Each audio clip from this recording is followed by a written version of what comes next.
এটা মুভির second part. যারা ফার্স্ট পার্টটি দেখেনি তাদের জন্য অবশ্যই ডিসক্রিপশনে এই মুভির ফার্স্ট পার্টের লিঙ্ক দেওয়া হলো। এভাবেই ওই গোপন কক্ষে সারার 3-4টা দিন কেটে যায়। এরপর একদিন সারার বাবা সেই গোপন কক্ষে আসে এবং সারা তার বাবাকে ধাক্কা দিয়ে রুমের বাইরে চলে আসতে চেষ্টা করে, কিন্তু সেই গোপন কক্ষের বাহিরে আরও একটি দরজা ছিল। এই কারণে সারা আর বাহিরে যেতে পারে না, তার বাবার হাতে ধরা খায়। আর সারার বাবা সারাকে টেনে হিঁচড়ে সেই গোপন কক্ষে নিয়ে আসে। এরপর তার বাবা তার সাথে এমন একটি কাজ করে যার জন্য সারা মোটেও প্রস্তুত ছিল না। আমরা দেখি তার আপন বাবাই তাকে ধর্ষণ করতে শুরু করে।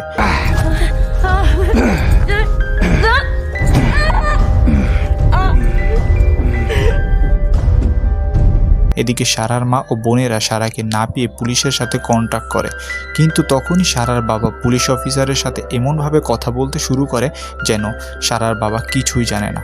পরের দিন সারার বয়ফ্রেন্ড যখন তার সঙ্গে দেখা করতে আসে তখনই হঠাৎ সারার বাবার সঙ্গে মুখোমুখি দেখা হয়ে যায়।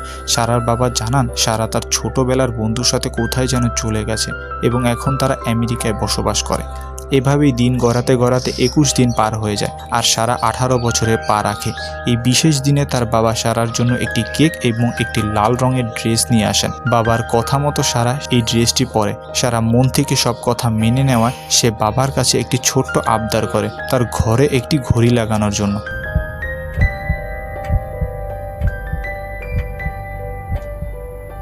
এভাবেই দিন যেতে যেতে একটি বছর কেটে যায় এবং আমরা দেখি সারা প্রেগনেন্ট, অর্থাৎ সারার পেটে তার বাবার সন্তান। সারা যেন একা একাই বাচ্চা প্রসব করতে পারে, এই জন্য তার বাবা তাকে শুধুমাত্র একটি বই দেয়।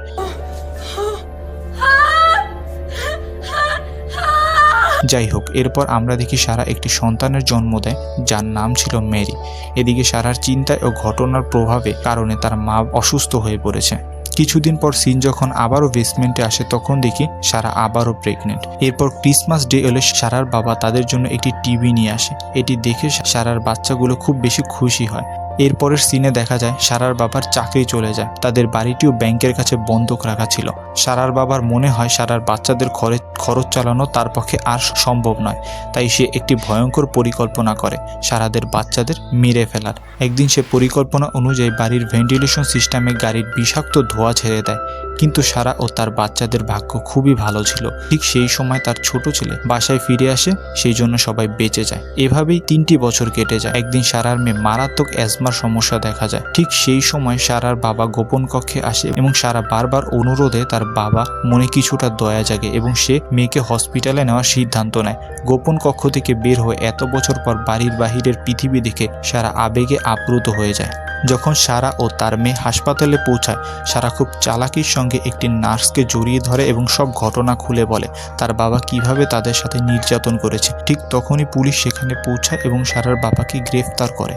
মুভির শেষ দৃশ্যে দেখা যায় সারার 3 সন্তান মুক্ত পরিবেশে খেলাধুলা করছে এবং সারা মুক্ত নিঃশ্বাসে গভীর শ্বাস নিচ্ছে। ঠিক তখনই তার পুরনো বয়ফ্রেন্ড আসে এবং বলে, আজও আমি তোমার জন্য বিয়ে করিনি।